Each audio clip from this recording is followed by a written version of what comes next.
امت مسلمہ ہمارے ملک میں خاص طور پر اور پوری دنیا میں، چاہے عالم اسلام ہو یا باہر ہو، جس مرحلے سے گزر رہی ہے یہ امت پر عذاب ہے، عذاب کا مرحلہ ہے، جہاں پر ہمارے جانوں کی حفاظت نہیں ہے، جہاں پر ہماری عورتوں کی عزتوں کی حفاظت نہیں ہے۔ ایک آدمی جاتا ہے سفر میں اور کچھ لوگ مل کر صرف اس وجہ سے اس کی جان لیتے ہیں کہ وہ مسلمان ہے، اور پوری دنیا تماشا دیکھ رہی ہے، اور اگر کوئی انہی میں کا ایک فرد انسانیت کے نام پر کچھ بولنا چاہتا ہے، بے دردی کے ساتھ اس کو بھی قتل کر دیا جاتا ہے۔ میرے بھائیو، حقیقت یہ ہے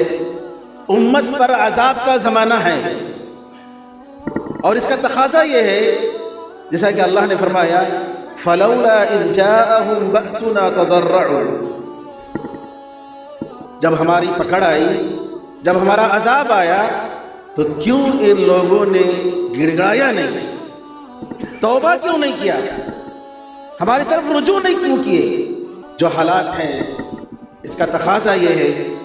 کہ ہم سب سے پہلے اللہ تعالیٰ کی طرف پڑھیں، اللہ کی طرف رجوع کریں۔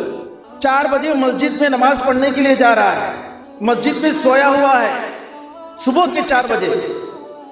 اور ایسے حالت میں جا کر اس کو قتل کر دیا جاتا ہے۔ یہ کوئی انسانیت ہے میرے بھائی؟ بے شمار مثالیں آپ دیکھ رہے ہیں، آئے دن حالات بتا رہے ہیں، جیسا کہ ہلاکو تاتار کے زمانے میں مسلمانوں پر جب حملہ ہوا اور تاتاریوں نے کسی نے سوال کیا کسی عالم سے، جب تمہارا مذہب برحق ہے تو کیوں تم پر اللہ تعالیٰ نے ان دشمنوں کو مسلط کیا؟ انہوں نے جواب دیا کہ اللہ تعالیٰ نے اسی طریقے سے تم لوگوں کو ہم پر مسلط کیا ہے جیسے جانوروں کے ریوڑ، بکریوں کے ریوڑ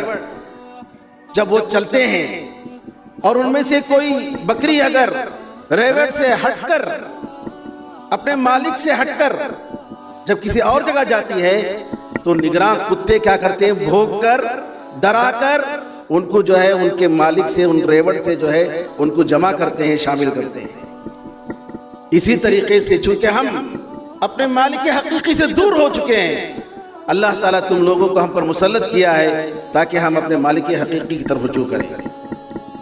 تو یہاں سب سے پہلے ہمیں یہ سیکھنے کی ضرورت ہے کہ ہم اللہ کی طرف رجوع کریں۔ سبسکرائب کیجئے ہمارے چینل اور دبائیے بیل کا آئیکن تاکہ آپ کو ریگولر نوٹیفیکیشن اپڈیٹس مل سکے۔